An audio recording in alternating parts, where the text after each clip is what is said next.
ಇಂದು ದಾವಣಗೆರೆ ನಗರಕ್ಕೆ ಮಧ್ಯ ಕರ್ನಾಟಕ ಹೋರಾಟಕ್ಕೆ ಮತ್ತೊಂದು ಹೆಸರು ಯಾವುದು? ದಾವಣಗೆರೆ. ಇಲ್ಲಿ ವಿಶೇಷವಾದ ಕಾರ್ಯಕ್ರಮಗಳಾದ್ರೆ ಏನಪ್ಪ ನೀವು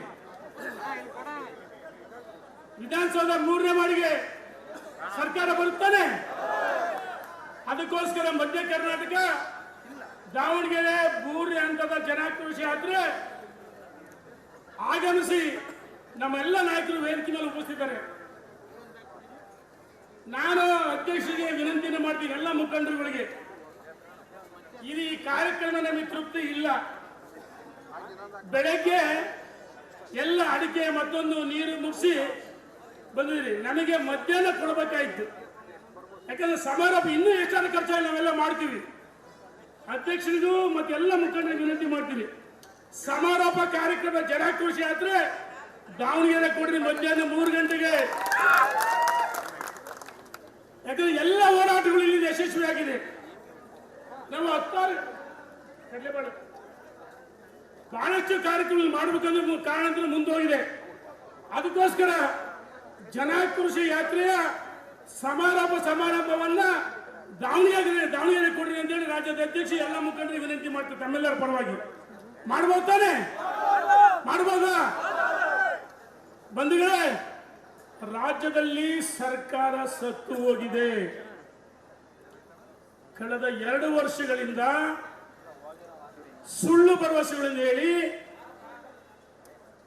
ಪಂಚ ಗ್ಯಾರಂಟಿ, ಗೃಹಲಕ್ಷ್ಮಿ, ನಮ್ಮ ತಾಯಂದ್ರ ಕೂತದರ ಏನಮ್ಮ ಬಂದಿದೆಯಾ? ಪರಕೆ ಸೇವೆ ಮಾಡ್ಬೇಕು ತಾನೆ? ಮಾಡ್ಬೇಕಿಲ್ಲ? ಪರಕೆ ಸೇವೆ ಮಾಡ್ಬೇಕಮ್ಮ. ಇದಾದ್ಮೇಲೆ ಈ ಸರ್ಕಾರಕ್ಕೆ ಗೃಹಲಕ್ಷ್ಮಿ ಬಂದಿಲ್ಲ.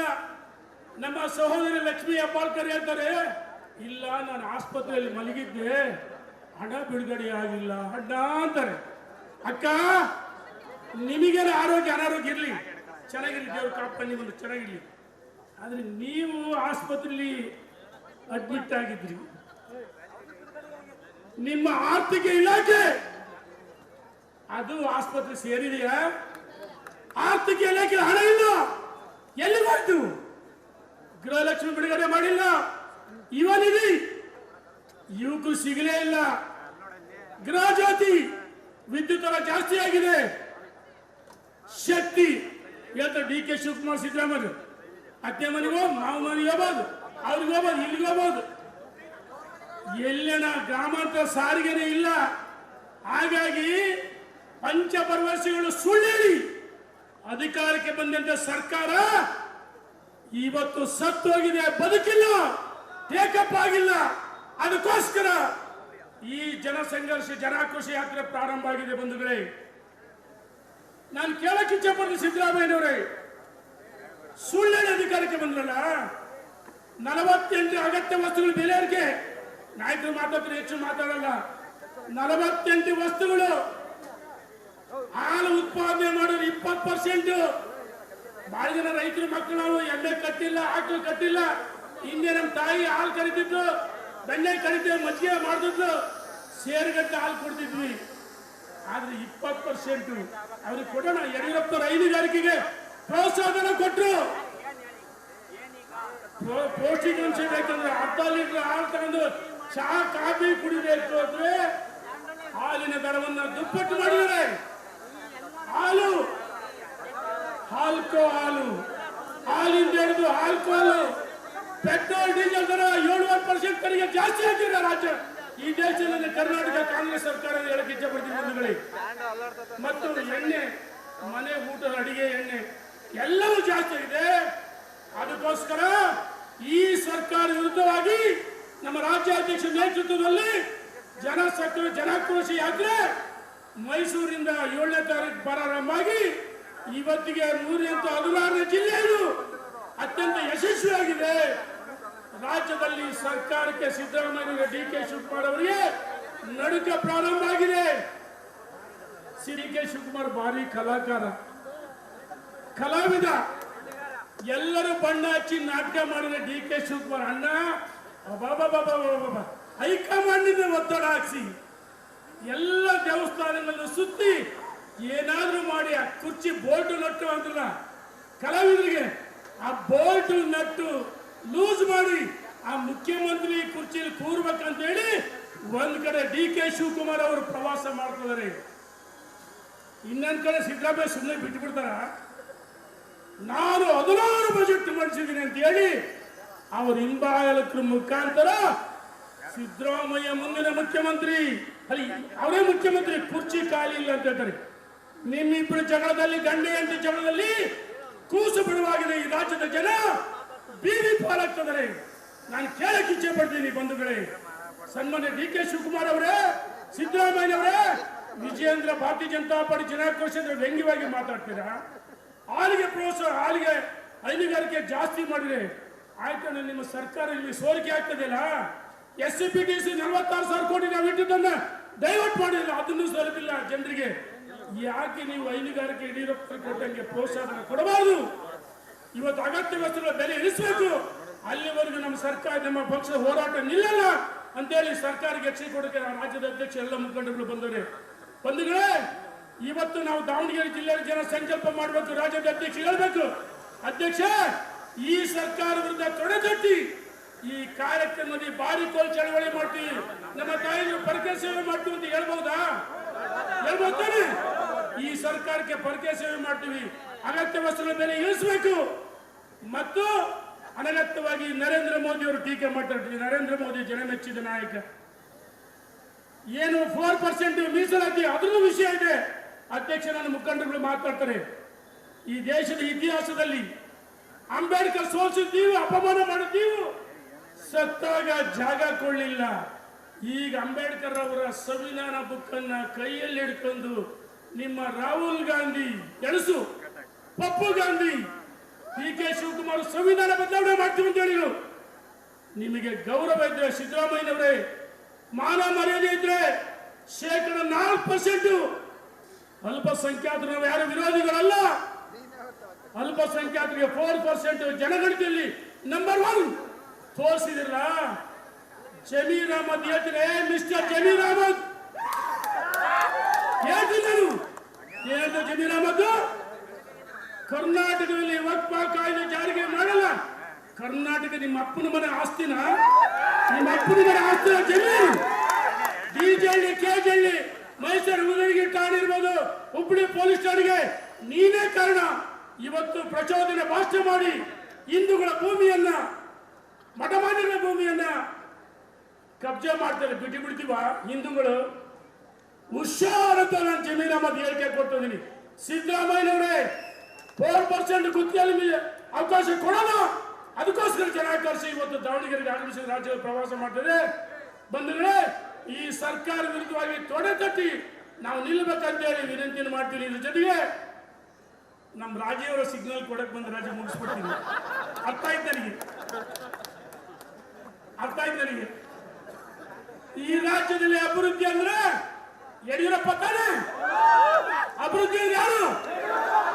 ಈ ಜಿಲ್ಲೆಗೆ ಜಿಲ್ಲಾಧಿಕಾರಿ ಕಚೇರಿಯಿಂದ ಹಿಡಿದು ಮಹಾನಗರ ಪಾಲಿಕೆ 100 ಕೋಟಿ ಇರಬಹುದು, ಅಥವಾ ದಾವಣಗೆರೆ ಜಿಲ್ಲೆ ಎಲ್ಲ ಕ್ಷೇತ್ರಗಳಿಗೆ ಲಿಫ್ಟ್ ಇರಿಗೇಷನ್, ಏತ ನೀರು, ರಸ್ತೆಗಳು, ಕುಡಿಯ ನೀರು, ಶಾಲಾ ಕಟ್ಟಡ, ಆಸ್ಪತ್ರೆಗೆ ಹಣವನ್ನ ಕೊಟ್ಟಂತ ಯಾರಾದ್ರೂ ಮಹಾನ್ ನಾಯಕ ಇದ್ರೆ, ರಾಮರಾಜ ಆಗಿದ್ರೆ ಅದು ಯಡಿಯೂರಪ್ಪನವರ ಆಡಳಿತ ಸುವರ್ಣ. ಈಗ ಈ ಸರ್ಕಾರ ಅಭಿವೃದ್ಧಿ ಇಲ್ಲ, ಭರವಸೆಗಳು, ಹಣ ಬಿಡುಗಡೆಲ್ಲ, ಅದಕ್ಕೋಸ್ಕರ ಹೋರಾಟ. ಯಡಿಯೂರಪ್ಪನವರು ಭಾಗ್ಯಲಕ್ಷ್ಮಿ ಕೊಟ್ಟರು, ಇವರು ಅದನ್ನು ನುಂಗಿ ಹಾಕ್ತದ್ರಿ, ಎಲ್ಲ ಸ್ವಹ ಮಾಡ್ತಾರೆ. ಅದಕ್ಕೋಸ್ಕರ ಹೋರಾಟ. ಬಂಧುಗಳೇ, ಸದಾನಗೌಡರು ನಮಗೆ ಅನುದಾನವನ್ನು ಕೊಡಿದ್ದಾರೆ, ನಮ್ಮ ಜಿಲ್ಲೆಗೆ, ನಮ್ಮ ಕ್ಷೇತ್ರದ ರಸ್ತೆಗೆ ಅನುದಾನವನ್ನು ಕೊಡಿದ್ದಾರೆ. ಇಲ್ಲ ಅಂತಲ್ಲ, ಕಾರಜೋಳರು ನೀರಾವರಿ ಸಚಿವರಾಗಿದ್ದಾಗ, ಲೋಕಾಭಿವೃದ್ಧಿ ಸಚಿವರಾಗಿದ್ದಾಗ ಅವರು ಕೊಟ್ಟಿದ್ದಾರೆ. ಆದರೆ ಈ ರಾಜ್ಯದಲ್ಲಿ ಯಡಿಯೂರಪ್ಪ ಕೊಟ್ಟದ ಕೊಡುಗೆಯನ್ನ ಯಾವತ್ತು ಮರೆಯಕ್ಕೆ ಸಾಧ್ಯವಿಲ್ಲ. ಬಂಧುಗಳೇ, ಯಡಿಯೂರಪ್ಪ ಗುಡುಗಿದರೆ ವಿಧಾನಸೌಧ ನಡೆಯುವಂತೆ ಪಾದಯಾತ್ರೆಗಳು, ಹೋರಾಟಗಳು, ಜೈಲು, ಸ್ಕೂಟರು, ಸೈಕಲ್, CKR 4.5 ನಮ್ಮ ಕಣ್ಣು ಮುಂದೆ ಕಾರು ಬರ್ತದೆ. ರಾಜ್ಯದ ಉದ್ದಗಲಕ್ಕೆ ಲಿಂಚಿಂದ ಸಂಚಾರ ಮಾಡಿ ಸಂಘರ್ಷ ಅಧಿಕಾರಕ್ಕೆ ತಂದಂತ ಯಾರಾದ್ರೂ ಮಹಾನಾಯಕ ಇದ್ರೆ ಅದು ಯಡಿಯೂರಪ್ಪ. ಸಂಘರ್ಷ ಯಡಿಯೂರಪ್ಪ ಅಂದ್ರೆ ಅದೇ ರೀತಿ ಸಂಘರ್ಷ. ಯಡಿಯೂರಪ್ಪನವ್ರ ಮಗ ಅಂತ ನಾನು ವಿಜಯೇಂದ್ರನ ಹೊಗಳ್ತಾ ಇಲ್ಲ. ವಿಜಯೇಂದ್ರ ಒಬ್ಬ ಸಂಘಟನೆ ಚತುರ, ಸಾಮರ್ಥ್ಯ ಇದೆ. ಯಾವ ಮೂಡ ಸೈಟ್ ವಾಪಸ್ ಕೊಟ್ಟು ಸಿದ್ದರಾಮಯ್ಯನವರು ಸರ್ಕಾರವನ್ನ ಸಿದ್ದರಾಮಯ್ಯನವರ ಒಂಟುಗಾಲಿ ಮೇಲೆ ನಿಲ್ಲಿಸಿದ್ದು ಯಾರು? ವಿಜಯೇಂದ್ರ ತಾನೆ. ಬೆಂಗಳೂರಿಂದ ಮೂಡ ಮೈಸೂರುವರೆಗೂ ಪಾದಯಾತ್ರೆ, ಇದು ಹೋರಾಟ ತಾನೆ. ವಾಲ್ಮೀಕಿ ಹಗರಣ, ನಾಗೇಂದ್ರ ರಾಜೀನಾಮೆ ಕೊಟ್ಟರು, ಹೋರಾಟ ವಿಧಾನಸಭೆ ಒಳಗೂ ಹೊರಗೂ. ಈ ರೀತಿ ವಿಜಯೇಂದ್ರ ಅವರು ಈ ರಾಜ್ಯದ ಯುವ ನಾಯಕರಾಗಿ, ಬೆಂಗಳೂರು ಮಹಾನಗರ ಪಾಲಿಕೆ ಪ್ರಧಾನ ಕಾರ್ಯದರ್ಶಿಯಾಗಿ, ಯುವ ಮೋರ್ಚಾ ರಾಜ್ಯದ ಪ್ರಧಾನ ಕಾರ್ಯದರ್ಶಿಯಾಗಿ, ರಾಜ್ಯದ ಉಪಾಧ್ಯಕ್ಷರಾಗಿ, ಈ ರಾಜ್ಯದ ಅಧ್ಯಕ್ಷ ಆಗಿ ಎಲ್ಲ ಹಿರಿಯರು, ಹಳೆ ಬೇರು ಹೊಸ ಚಿಗುರು ಸೇರಿ ಮರ ಸೊಬಗುತ್ತಾನೆ ನೋಡಿ. ಕಾರಜೋಳ ಅಂತ ಹಿರಿಯರು, ಚನ್ನವಾದ ನಾರಾಯಣ ಸ್ವಾಮಿ ಅವರು, ಸದಾನ್ ಗೌಡರು, ಬಹಳಷ್ಟು ಜನ ಹಿರಿಯರು, ಅವರೆಲ್ಲರ ಜೊತೆಗೂಡಿ ಜನಾಕ್ರೋಶ ಅತ್ಯಂತ ಯಾತ್ರೆ ಯಶಸ್ವಿಯಾಗಿದೆ. ಅದಕ್ಕೋಸ್ಕರ ನಾನು ಹೇಳ್ತೀನಿ, ವಿಜಯೇಂದ್ರ ಅವರಿಗೆ ನಾನು ಹೇಳ್ತಿದ್ದೀನಿ ಕೇಳಿ. ವಿಜಯೇಂದ್ರ ಅವರಿಗೆ ಆದೇಶ ಅಲ್ಲ, ನಿಮ್ಮ ಪರವಾಗಿ ಭರವಸೆ ಕೊಡಬಹುದಾ? ವಿಜಯೇಂದ್ರ ಅವರೇ ಕೈ ಮುಗಿದು ಪ್ರಾರ್ಥನೆ ಮಾಡ್ತೀನಿ, ನಿಮ್ಮ ಜೊತೆಗೆ ಈ ಜಿಲ್ಲೆಯ ಜನ ನಾವಿದ್ದೇವೆ. ನುಗ್ಗಿ ಮುನ್ನುಗ್ಗಿ ಎರಡು ಕೈ ಇದ್ದೀರಿ. ಈ ರಾಜ್ಯದಲ್ಲಿ ವಿಜಯೇಂದ್ರ ಅವರಿಗೆ ಹೆಜ್ಜೆ ಹಾಕಿ ಹೆಗಲಿಗೆ ಹೆಗಲು ಕೊಟ್ಟು ಅವರಿಗೆ ನಾವು ಪಕ್ಷದ ಸಂಘಟನೆಗೆ ನಮ್ಮ ಉಸಿರು ಬೆವರು ಸೂರಿಸಬೇಕು. ಅದಕ್ಕೋಸ್ಕರ ವಿಜಯೇಂದ್ರ ಅವರಿಗೆ ಭರವಸೆ ಕೊಡ್ತೀವಿ. ಮುಂಬರುವ ದಾವಣಗೆರೆ ಜಿಲ್ಲೆ, ಈ ಜಿಲ್ಲೆಯಲ್ಲಿ ಭಾರತೀಯ ಜನತಾ ಪಾರ್ಟಿ ಕಟ್ಟಿ ಬೆಳೆಸಿದ್ದು ಸನ್ಮಾನ್ಯ ರವೀಂದ್ರನಾಥ್ ಅವರು. ಇವತ್ತು ಅವ್ರು ಬರಬೇಕಾಯ್ತು, ಆರೋಗ್ಯದಲ್ಲಿ ವ್ಯತ್ಯಾಸ ಆಗಿದ್ದಕ್ಕೆ ನಿನ್ನೆ ಮೊನ್ನೆ ಪಾಪಿಗೆ ಬಂದೋದ್ರು. ಅವರು ಇಲ್ಲ, ನಾನು ಅಧ್ಯಕ್ಷನ ಭೇಟಿ ಮಾಡ್ತೀನಿ. ಅವರಿಗೆ ಮೊನ್ನೆ ನಮ್ಮ ದಾವಣಗೆರೆ ಯೂನಿವರ್ಸಿಟಿ ಮಾಡಿದ್ದು ಸನ್ಮಾನ್ಯ ಯಡಿಯೂರಪ್ಪ ದಾವಣಗೆರೆ ಯೂನಿವರ್ಸಿಟಿ ಕೊಡದ್ದು ಯಡಿಯೂರಪ್ಪ, ರಸ್ತೆಗಳು ಮಾಡಿದ್ದು ಯಡಿಯೂರಪ್ಪ, ಕುಡಿಯ ನೀರು ಕೊಡದು ಯಡಿಯೂರಪ್ಪ. ಹಾಗಾಗಿ ರವೀಂದ್ರನಾಥ್ ಅವರು ಬರಬೇಕಾಗಿತ್ತು. ರವೀಂದ್ರನಾಥ್ ಅವರ ಆರೋಗ್ಯದಲ್ಲಿ ವ್ಯತ್ಯಾಸ ಆಗಿದ್ದಕ್ಕೆ ಇವತ್ತು ಲೋಕಿಕರ ನಾರಾಜ ಮನೆಗೆ ಬರ್ತೀವಿ ಅಂದರೆ ಅವರಿಗೆ ಡಾಕ್ಟರೇಟ್ ಪದವಿ ಯೂನಿವರ್ಸಿಟಿ ಕೊಟ್ಟಿದೆ. ರವೀಂದ್ರನಾಥ್ ಅವರಿಗೆ ನಿಮ್ಮೆಲ್ಲರ ಪರವಾಗಿ ಧನ್ಯವಾದಗಳು. ರಾಜ್ಯದ ಅಧ್ಯಕ್ಷರಲ್ಲಿ ಸನ್ಮಾನ ಮಾಡ್ತಾರೆ ಬಂಧುಗಳೇ. ರವೀಂದ್ರನಾಥ್ ಅವರು ಈ ಜಿಲ್ಲೆಯಲ್ಲಿ ಪಕ್ಷವನ್ನ, ಅಖಂಡ ಜಿಲ್ಲೆ ಚಿತ್ರದುರ್ಗ ದಾವಣಗೆರೆ ಜಿಲ್ಲೆಯಲ್ಲಿ ಪಕ್ಷವನ್ನ ಕಟ್ಟಿದಂತ ನಾಯಕ ಯಾರಾಗಿದೆ ಅದು ರವೀಂದ್ರನಾಥ್ ಅವರ ಕಂಠಘೋಷ ಹೋರಾಟ ಇರ್ಬೋದು. ಇವತ್ತು ನಮ್ಮ ಎಸ್ ವಿ ರಾಮಚಂದ್ರ ಅವರು ಬಂದಲ್ಲ, ಔಟ್ ಆಫ್ ಸ್ಟೇಷನ್ ಬಂದರೆ ಅಧ್ಯಕ್ಷೆ ನಿಮ್ಮ ಜೊತೆಗೆ ದಾವಣಗೆರೆ ಜಿಲ್ಲೆಯ ಭಾರತೀಯ ಜನತಾ ಪಾರ್ಟಿ ಮುಖಂಡರು ಅಷ್ಟೇ ಅಲ್ಲ, ನಮ್ಮೆಲ್ಲ ಕಾರ್ಯಕರ್ತರ ಮುಖಂಡರು ತಾಯಂದ್ರು ಜೊತೆಗಿದ್ದೀವಿ, ಮುಂದೆ ನುಗ್ಗಿ ಅಂತೇಳಿ ವಿನಂತಿ ಮಾಡಿ ಕೈ ಮುಗಿದು ಪ್ರಾರ್ಥನೆ ಮಾಡಿ. ಭವಿಷ್ಯದ ನಾಯಕ ಯಾರು? ಭವಿಷ್ಯದ ನಾಯಕ ಯಾರು? ಈ ರಾಜ್ಯದಲ್ಲಿ ಪಕ್ಷವನ್ನೇ ಕಟ್ಟತಕ್ಕಂಥ ಶಕ್ತಿ ವಿಜಯೇಂದ್ರ ಅವರಿಗೆ ನಾವು ಜೊತೆಗಿದ್ದೀವಿ ಅಂತ ಹೇಳ್ಬೋದಾ? ನಿಮ್ಮೆಲ್ಲರ ಅನುಮತಿಯನ್ನು ಪಡೆದು ವಿಜಯೇಂದ್ರ ಮುಖ್ಯಮಂತ್ರಿ ಆಗಿ ಅಂತ ಹೇಳಿ ನಾನು